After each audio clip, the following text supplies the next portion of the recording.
This is Classical Ideas with Greg Soden.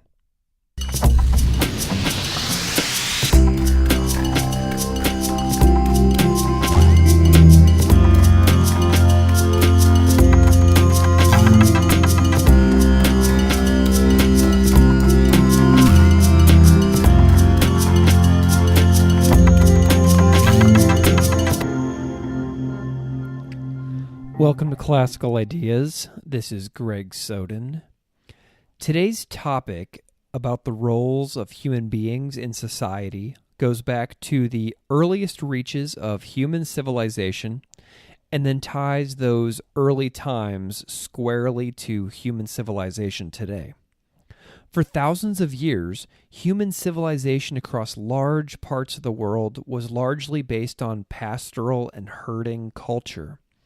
People lived close to the land with very close relationships to large herds of animals.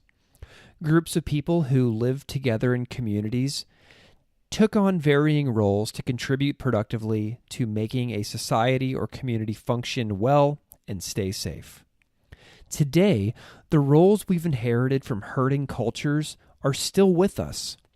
Whether you work in an office, a school, a construction company, a mine, on a cruise ship, or lead research expeditions, we have carried on the roles dating back to some of the earliest civilizations. These roles, the dominant, the leader, the sentinel, the nurturer, and the predator, are all around us every day, and you yourself are likely a mixture of all of these roles, and you likely are imbalanced to favor maybe two or three of them, while neglecting to hone your skills in the others. The conversation today with author Linda Kohanov will stimulate you to think about your own roles in society today. Linda Kohanov is the founder of EponaQuest Worldwide, which was established to explore the healing potential of working with horses. Linda teaches internationally on subjects including leadership, social intelligence, and stress reduction. She is the author of the brand new book from New World Library entitled The 5 Roles of the Master Herder, a revolutionary model for socially intelligent leadership. She is also the author of the books The Tao of Equus and The Power of the Herd. I love this conversation, and I had so much to ask Linda from my own experiences as a teacher and about the roles that I use well and not well in my own classroom every day. I hope you all enjoy this chat as much as I had having it. Check out Linda's newest book, 5 Roles of the Master Herder, for a deep dive on the topics discussed in this episode. Without further delay, I bring you Linda Kohanov.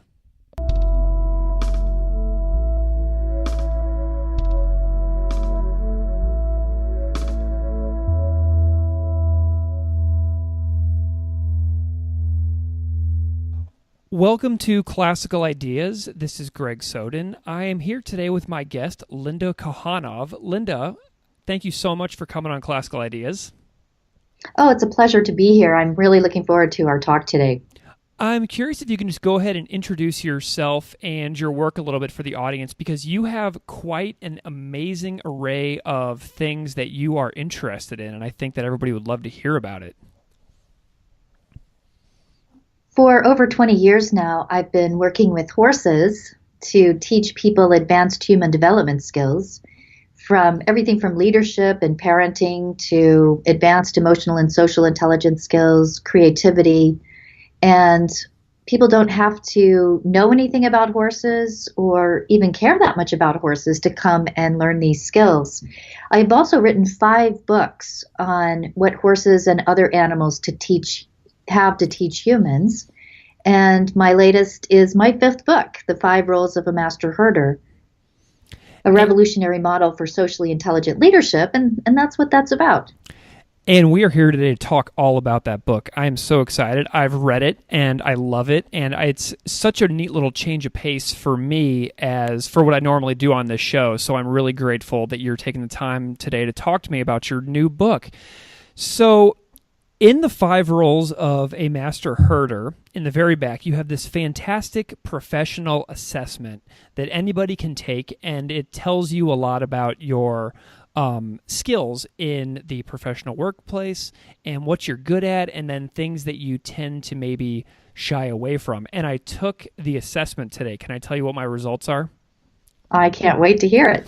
Okay, so you mentioned that things that fall within 3 points of each other indicate the tendency to be balanced in those roles. So my 3 balanced roles, I got a 43 for a leader, a 40 for a nurturer companion, and a 41 for a sentinel. That's a nice combination. Yeah, so my ones that I don't have very high scores are a 25 for a dominant and a 15 for a predator, which is very low. Yes, that pretty much means that every time an option came up in terms of responding in the predatory role, you said you weren't likely to respond that way. So a 15 is near a 0, actually, in terms of how often you would be willing to use that role. So I'm a high school teacher, as you know.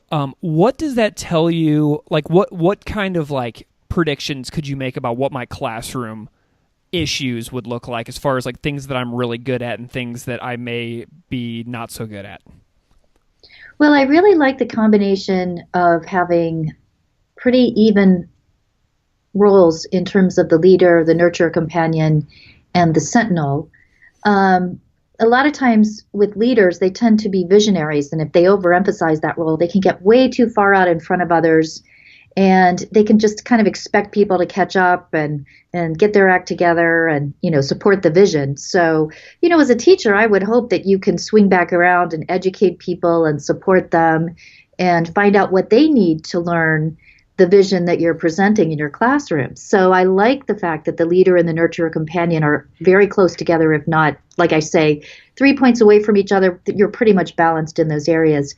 And I really like that the sentinel role is very high, because the sentinel is the one that kind of stands back a little bit and takes a look at group dynamics in relation to the larger economic or cultural environment. And I think that as a teacher, having good sentinel skills can be really important in terms of looking at how the overall group is coming along in their lessons, and also how what you're teaching is helping them to become the best people they can be in the culture in which we currently exist. The sentinel also, in terms of a parent or teacher role, the sentinel is watching for errant behavior and hopefully can step in with that information before things get out of control. So I imagine that your classroom is pretty warm, inspiring, and also realistic about what's going on. If you ever find yourself in Missouri, it would be awesome for you to come in and sit in the back of my room and watch and see if all of those things actually play out. And my sense is that they do. So I don't think that my results were wrong. So what do you think I might struggle with as with that very low predator role? Well, in terms of when you take the assessment is designed for you to take it with a particular professional situation in mind, because sometimes your job description dictates your use of certain roles. And so, as a teacher, I would hope you have a pretty low score in the predator role, because the predator role is the part that, culls things that are no longer working or that are out of balance. And as a teacher, generally you're looking for ways to include the students and serve the students rather than just simply expel the students. But, in terms of the predator role can also be used to cut out or cull belief systems or ideas that are no longer serving yourself or the group. So I would hope that in other contexts you have a pretty good grasp of the predator role. In terms of protecting children, as a parent or teacher, you would be using the predator role to keep out people out of the social system who could be hurtful to your group, your family, or your classroom. But I would imagine that that's also handled by the other professionals, the principals and parents in the system. So you probably don't have much call to use the predator role, and if I saw a teacher with a really high predator role, I would be worried. Whereas in other kinds of situations, let's say you work in the corporate world and your job is in acquisitions and mergers, you would probably have a very high predator score because it's your job to go into a situation where two companies are merging and decide which people you may need to lay off because all of a sudden you have two accounting departments and, a lot of redundancy. So you would have to be able to use the predator role to thoughtfully look at what areas do we need to cut or trim down in order for the organization to be successful financially. I love that. I think that I'm definitely within the right sort of realm as far as my scores come out, because thinking about being in like an acquisitions and mergers environment after everything you just said, it's terrifying to even comprehend or even consider being in that kind of world. So I'm actually kind of grateful that I've taken the life path that I have. It's really interesting. And the predator role is, if it's done well, it's used thoughtfully to keep life in balance with the available resources. We have situations in which people and businesses and certain kinds of political organizations over-identify with the predator role. And that's a problem in nature. If you have too many predators running rabid through the landscape, killing indiscriminately, it's a problem. Right. So the premise of your new book, The 5 Roles of a Master Herder from New World Library, you have a series of roles that we've just discussed in pastoral societies. And I kind of want to travel back in time with you for a moment. But before we do that, I'm curious if you can just explain to the audience, what is a master herder? Well, I came up with that term to describe a certain kind of person who is a really accomplished, socially intelligent leader. And I came across this accidentally when I was researching my fourth book, The Power of the Herd. And I was looking at a variety of forms of leadership across cultures and throughout time to study the role of leaders and different kinds of leaders and how effective they are. And I came across these nomadic pastoral cultures, which we don't really have much of in the United States. Right. But nomadic pastoralists are people who merge a tribe with a herd of animals, and they don't rely on fences, and they rely very little bit on restraints to move the animals. So they're moving across fenceless grazing lands, and they're keeping the herd and the tribe together. And they're also dealing with animals in terms of, once you start talking about horses and cattle, these animals are very powerful. They weigh at least 10, if not 15 times more than you do. And they can be very aggressive, particularly young males that haven't been socialized. And so you actually have to be very powerful to socialize these really intense adolescent stallions and bulls, and even mares and cows that are protecting their young can be very aggressive. And so you have to be able to stand up to them. You have to be able to teach them how to use their immense physical power appropriately. And these people also, in order to keep the herd together without fences, they have to build the trust of the animals. So they can't bully them. They have to actually be able to use assertiveness to stand up to aggressive herd members, while also building trust and creating an environment that the animals want to stay in. Because otherwise, if you make them too angry or you scare them, they just run off. And without fences, there's not a whole lot of recourse you have. And so what I found was that these tribes learned a really amazing form of leadership that involves 5 roles of power and social influence, because they have to deal with predators and changing climates. They have to protect and nurture the group while keeping these massive, sometimes aggressive animals together. And to achieve this goal, the phenomenon of the master herder emerges. And I'm not using this term in terms of master slave. I'm using this in terms of mastering 5 roles. And I'm not using herder in the sense of you just herd them around, you just herd mindless animals around.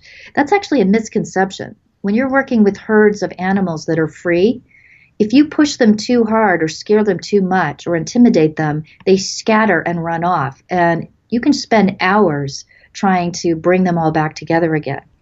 So A master herder, I would say, is a strong, compassionate, well-balanced leader who's more than a leader. They also act as a caretaker and a guardian.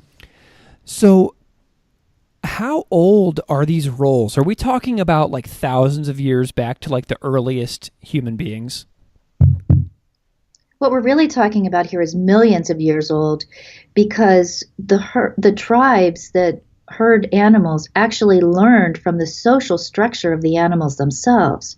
And so one of the things that these master herders in traditional pastoral cultures understand that we have lost in our sedentary city-based cultures is the fact that in herds of large animals like horses and cattle, the leader animal and the dominant animal are often two different animals, and that they perform certain goals that, when used in balance, help the herd not just survive but thrive. And that they also spend a lot of time, the animals themselves, engaged in the nurture companion role. And the animals themselves also trade the sentinel role. They act as sentinels for each other. The interesting thing, too, about large herbivores like horses and cattle is that they use all four of these roles, the leader, the dominant, the nurturer companion, and the sentinel, in their non-predatory forms. They actually are not predators. They don't engage in predatory behavior, and they can even protect the herd without engaging in predatory behavior. And so when humans started to collaborate with these large animals, and back when they were starting to quote unquote domesticate them, they really had to collaborate because they didn't have fences and restraints strong enough back then. They actually had to merge with the herd and learn from the animals and install themselves as a part of that social structure. But humans are also omnivores. We do have a side that is predatory, but we are also omnivores. So we have the teeth of a vegetarian, but we have the eyes forward that are associated with lions and wolves. And so humans have these Dr. Jekyll, Mr. Hyde moments where, as omnivores, we sometimes maybe overuse the predator role and become over-aggressive and over-opportunistic. Whereas, among empowered herds of large animals, they were using the other four roles in their herds long before humans were sophisticated enough to come along and try to merge with them. So I am really fascinated by some of the research that you did into ancient pastoral society. And I don't know a whole lot about human beings that lived so long ago. So are there any examples that spring to mind of like ancient pastoral societies that you most enjoyed studying? Almost every culture has some nomadic pastoralists as a part of their early elements of their culture. And so you see nomadic pastoralists also in all the major religions. There were nomadic pastoralists, and still are, who are Buddhists, like the Mongolians, the Mongolian pastoral cultures. There are nomadic pastoral cultures in the Muslim traditions. They tend to be African tribes like the Fulani, who move with large cattle, but they adopted a Muslim religion. The Judeo-Christian Bible is the story of a group of nomadic pastoralists who were over several thousand years encountering the increasingly aggressive and highly influential city-based cultures that initially, like the pharaohs of ancient Egypt, would enslave others.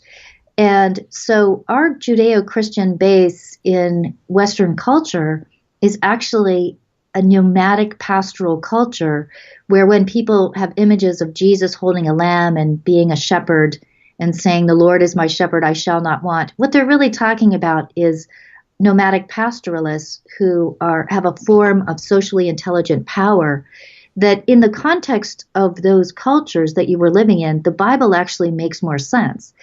Part of the incongruencies that we see in people who study the Bible now and then act in aggressive, predatory ways, this is a result of a nomadic pastoral culture being adopted and increasingly adopting sedentary, city-based, highly predatory forms of behavior. Okay, so now that we know that there's this ancient role of pastoralism in society, and that we have sort of skewed it a little bit in our modern sedentary lives, What are some more modern examples of when a person misuses some of these roles in modern society? So, like, what do these 5 roles look like in society today, in like a normal office building? Sure, everybody is already good at one or two of these at the very least.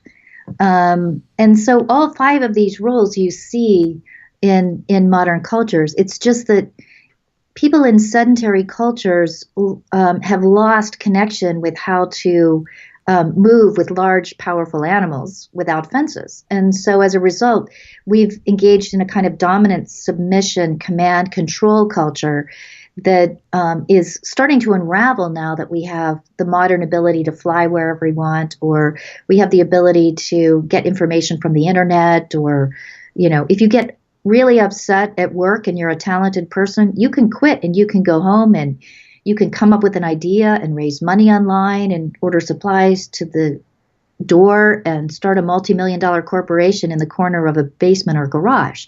And so what's happening now is that among really talented, empowered people, the old dominant submission, command, control hierarchy that was really common for thousands of years in our city-based culture is starting to unravel because, and people are becoming more nomadic. And so these ancient skills of beginning to understand how and when to use all 5 rules for the good of the herd and the tribe, and how to keep people together and focused when you're also dealing with empowered people who could just wander off and do their own thing if they want. These nomadic pastoral skills are suddenly relevant now because our culture itself is giving us more opportunities to move around and do whatever we want. But if you look at people who over-identify with certain roles, they have certain kinds of predictable behavior patterns. So someone who over-identifies with the predator role compulsively uses others' vulnerabilities against them for personal gain.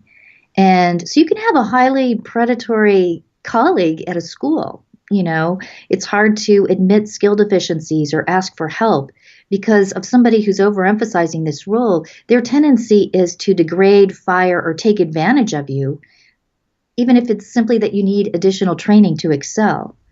On the upside, people talented in the predator role, they can make tough decisions during lean times. And so, as in nature, they keep life in balance with the available resources. But those who overemphasize this role have a more extreme survival of the fittest, kill or be killed attitude. And they can prey on coworkers and even the company to achieve self-serving goals. And they can really be quite sneaky about it, like a lion stalking a zebra in high grass. So sometimes you can also have a person who has skills in the nurture companion role, but they're using it for predatory purposes. Sexual predators who seek out children who are loners and who invite them in their houses and offer them comfort and support in order to engage in predatory sexual behavior. That's a predatory nurturer companion. A predatory nurturer companion also shows up in people who reach out and take care of elderly neighbors and help them out and gain their trust, and then eventually drain their bank accounts. So anytime you use the predator role for your own to thrive at others' expense, basically, it is the misuse of that role. So you also mention on the flip side that today's highly functioning companies are being more and more led by compassionate, nurturing people. So whenever you would think about like a corporate environment, I think that a lot of people would assume that there's some kind of dominant or predator in charge. But what you're seeing, and you mentioned in the book, is that it's the rise of the nurturer is changing enterprise and industry. So how is that changing the way that business is done in the world today if you have more of a compassionate nurturer leading huge companies? Well, that's a trend we're just on the edge of seeing in very innovative companies. The vast majority of companies are still using a kind of command control, often a combination of a dominant and predatory mentality. And I can talk hopefully more about that if we have time. But some of the major business magazines have been seeing trends in large companies entering into what they call the age of nurturer, where there is a person at the head of the company who's looking at supporting individual and group needs simultaneously and really listening to people and supporting people in gaining the training they can to become the best they can be, rather than just ordering them around and causing them to submit to authority. In general, if you overemphasize the nurturer companion role in a competitive environment, you sometimes can't get very high in the company. So I would say those CEOs who are emphasizing the nurturer role or who are showing more capacity in that role are probably also really good and very balanced in the dominant role, with a bit of the predator, but only to keep life in balance with available resources, and probably have good sentinel skills as well.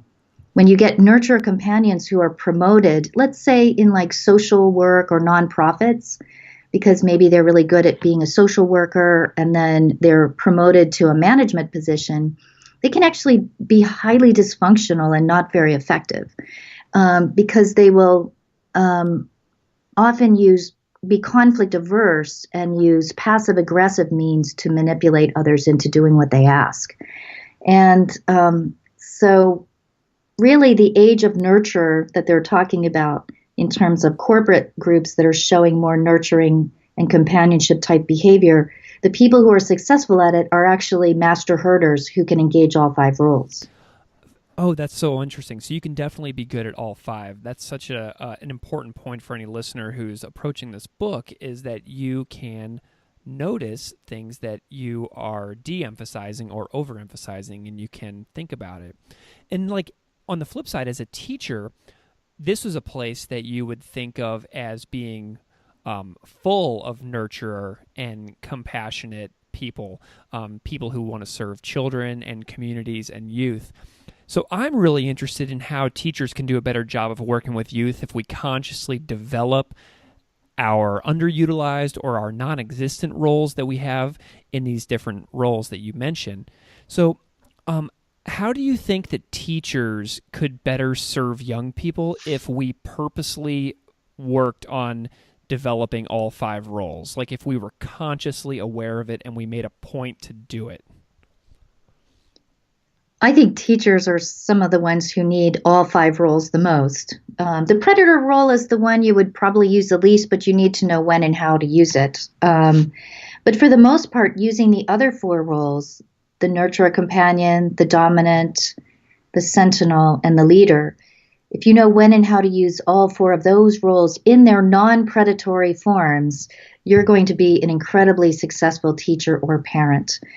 Because the dominant role, for instance, we've all had teachers who overemphasize that role growing up, right? Somebody Sure. who's running their classroom like a military establishment. And, if you get an answer wrong, they really come after you and embarrass you. And so we do have teachers who overemphasize that role. But we also have teachers who refuse to use that role. And the classroom can really fall apart. We see children who are highly manipulative of teachers who don't know when and how to use the dominant role.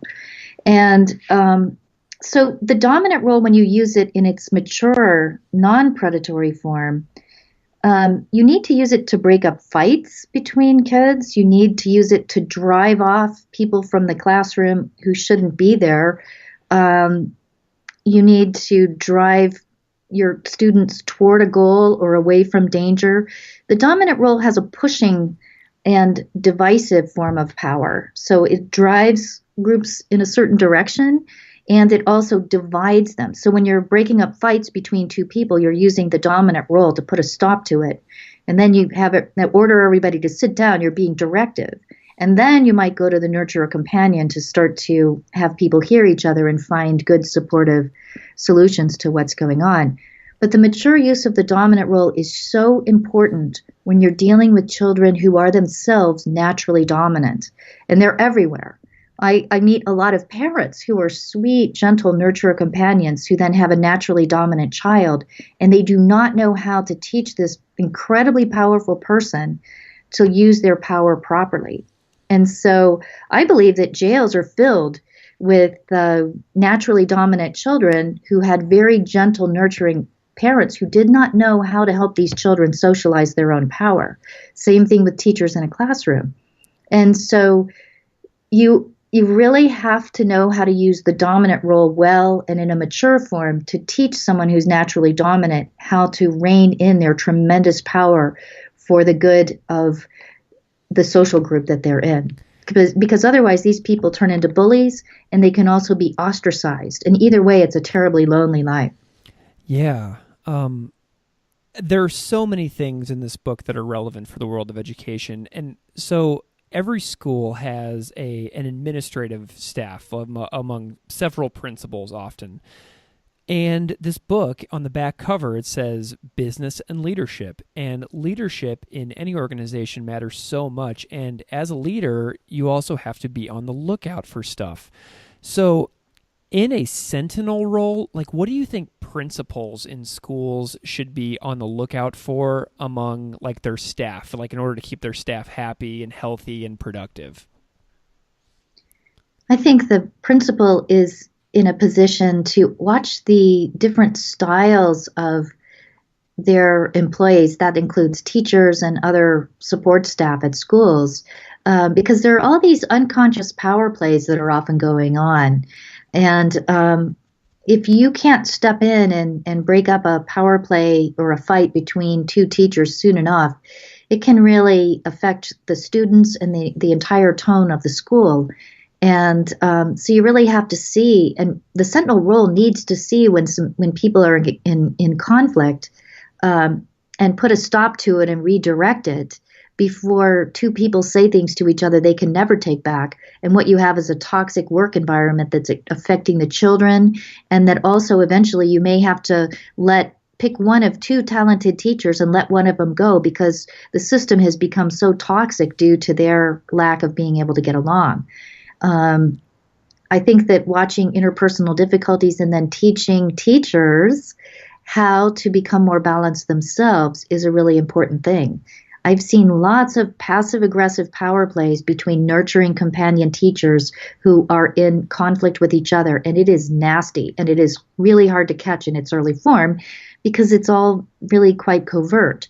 Whereas if you have a naturally dominant teacher interacting with other teachers or students, and they're still using the dominant role in its immature or unconscious form, they can be, very intimidating, needlessly intimidating, and they can hurt students and coworkers alike. So a principal really needs to be a master herder and also paying attention to the different styles of power and social influence that the teachers and other staff are using with each other as well as with the students.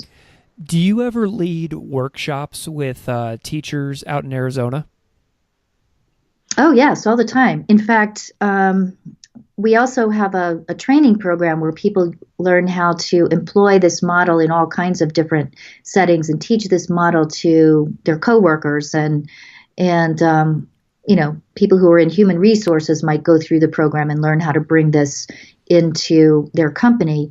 And we have also had some teachers go through and not just use this in the classroom, but then start to teach this to other teachers. We actually have a teacher by the name of Charlotte Richardson in Tucson, and her principal was so taken with these skills that for the last 3 years, Charlotte has been teaching the different skills involved with the 5 roles of a master herder to 7th and 8th grade students in a public school in the classroom 5 days a week with monthly trips to the barn to exercise these activities with horses.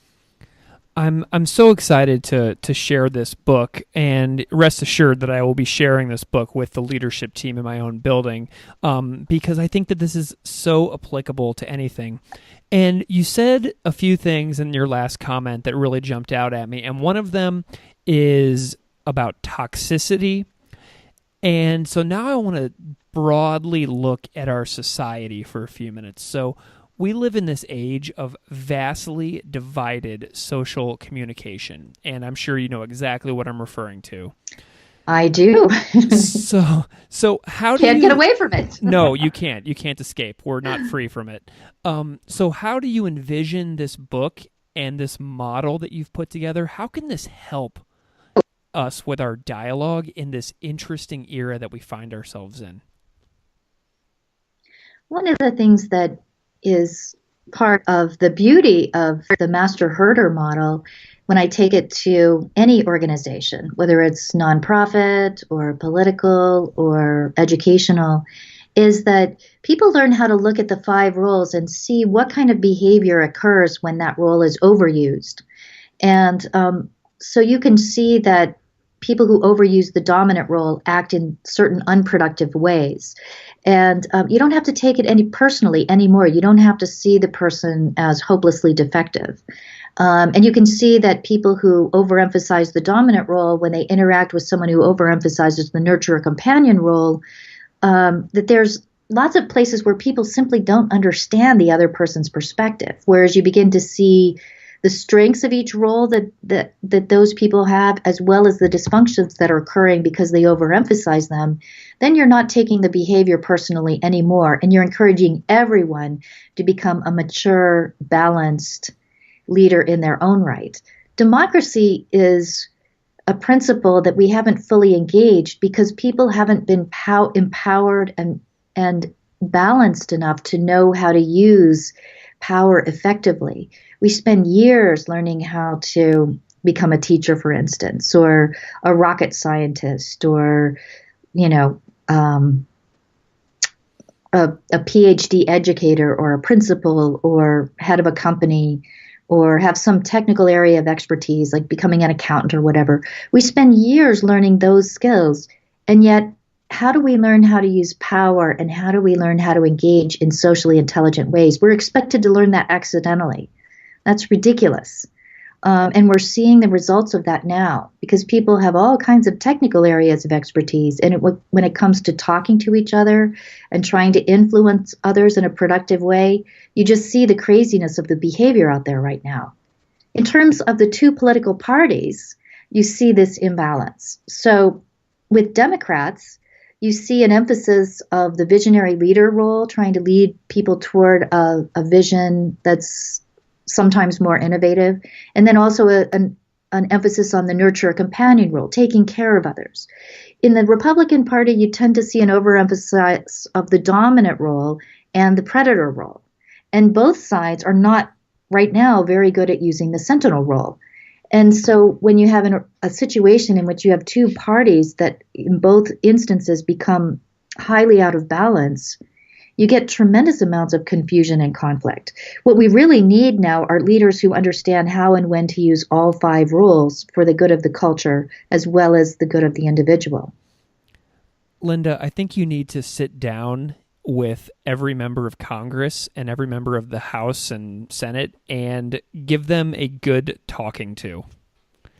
Because if they would listen, if only they would listen. I feel like you have it down pat. Like I feel like you see the situation so clearly that if only they would read your new book, The 5 Roles of the Master Herder, the Senate majority and minority leadership could really snap some people out of it.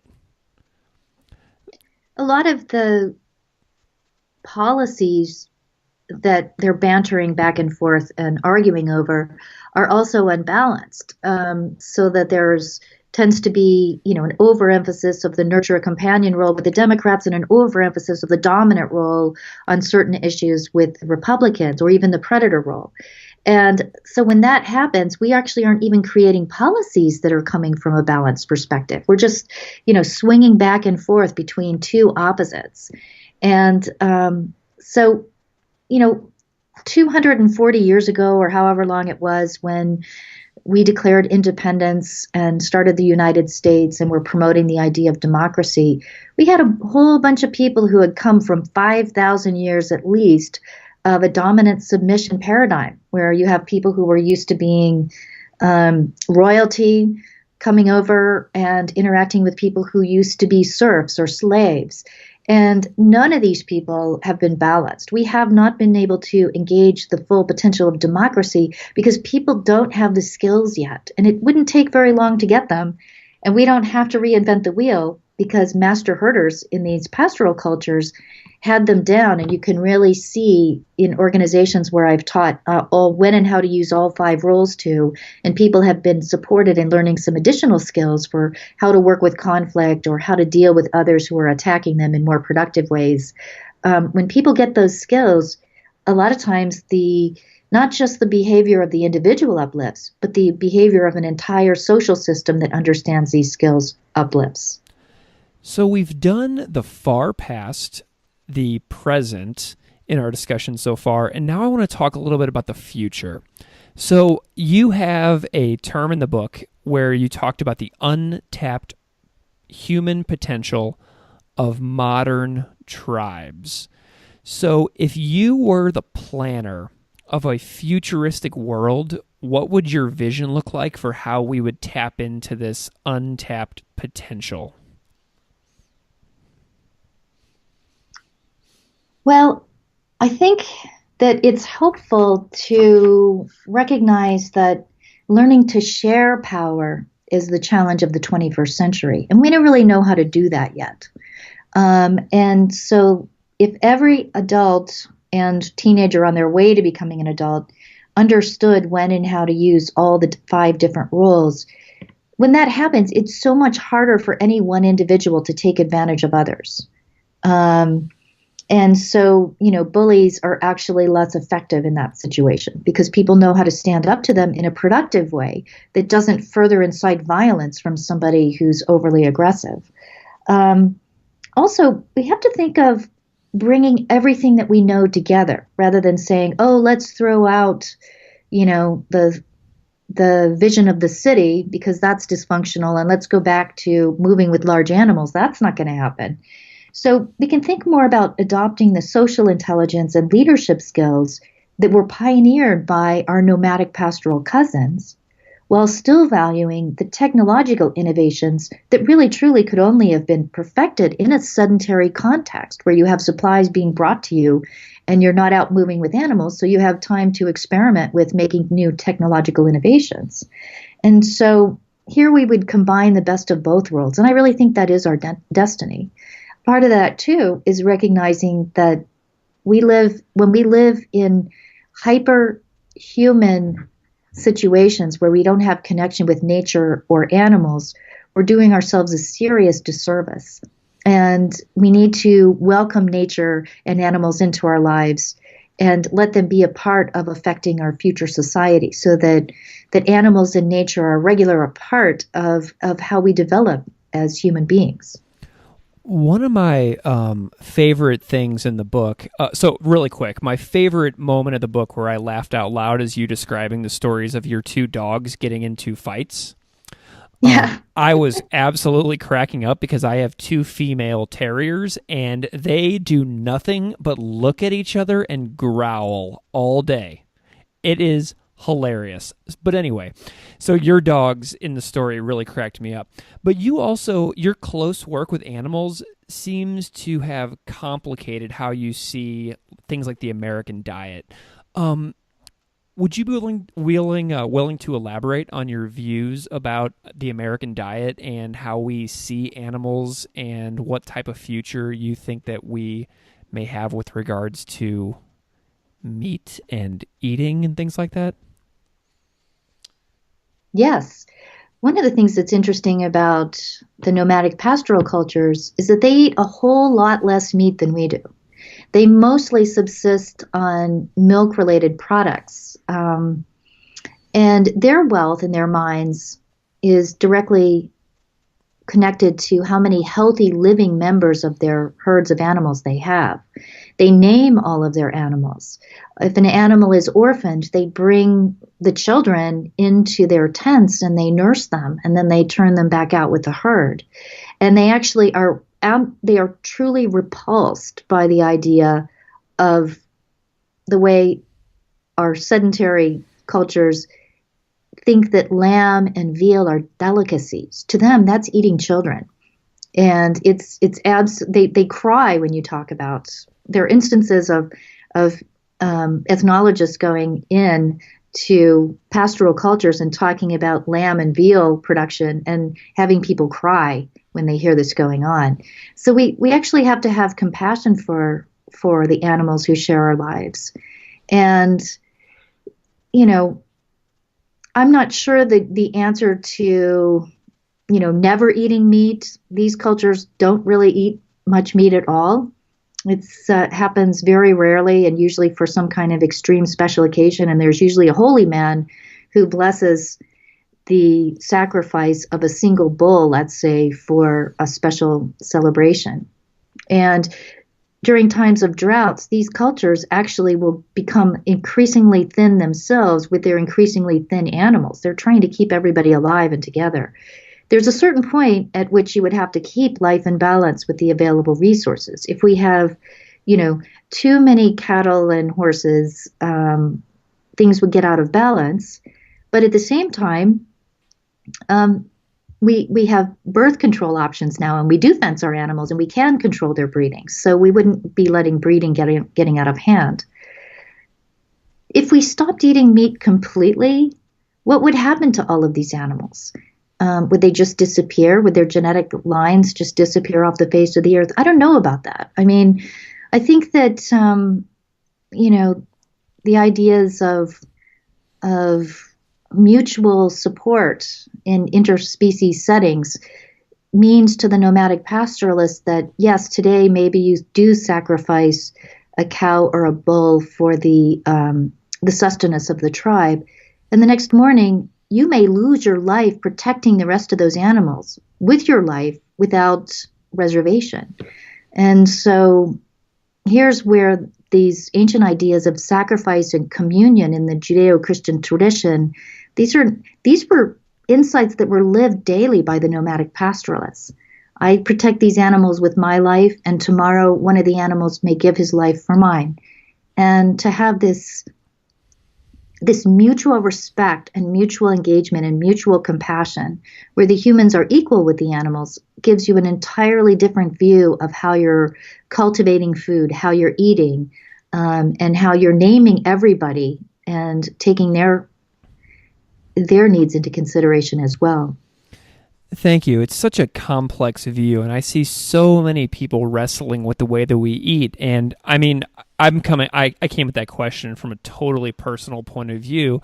I've eaten a primarily plant-based diet now for like 3 years, and it's been a monumental shift in the way that I view the world.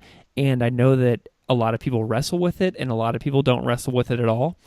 But I think that it's important. So I just asked that question for totally selfish reasons. So thank you. Well, one of the things that I think has to stop is factory farming. Yeah. Because that is one of the cruelest institutions that has ever been created. And also the eating of lamb and veal and,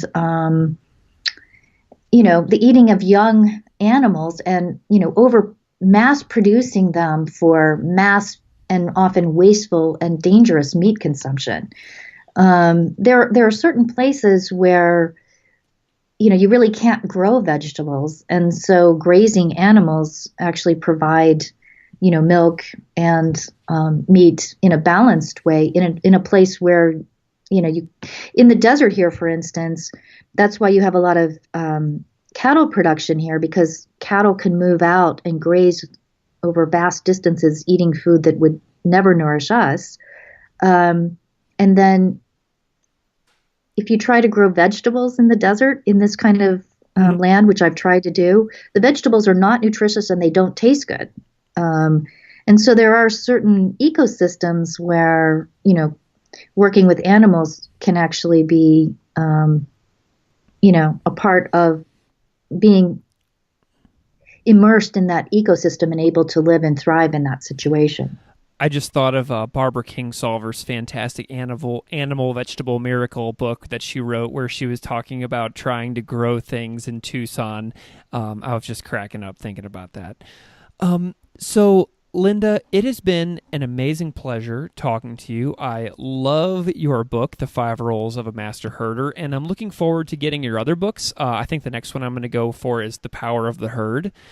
And I'm curious if you can just tell people where to find you and the rest of your work if they want to know more. Yes, I have a website devoted to this particular work. It's masterherder.com. And if you go to masterherder.com and you look at professional assessment, you can actually take the assessment that's in the book and it'll be calculated for you electronically. And you can also see some of the workshops that are coming up where we are offering equine experiential learning opportunities to practice these rules.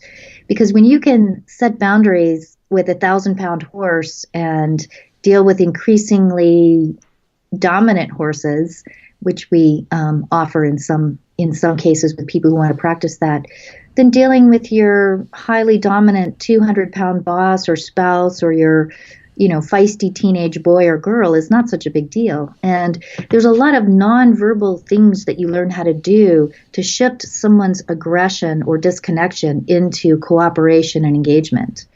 And so coming to an equine facilitated learning program is really helpful. You don't have to have horse experience. All the work is done on the ground with horses.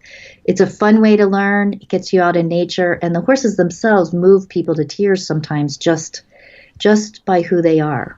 My other website is eponaquest.com. That's E-P as in Paul, O-N as in Nick, A-Q-U-E-S-T.com.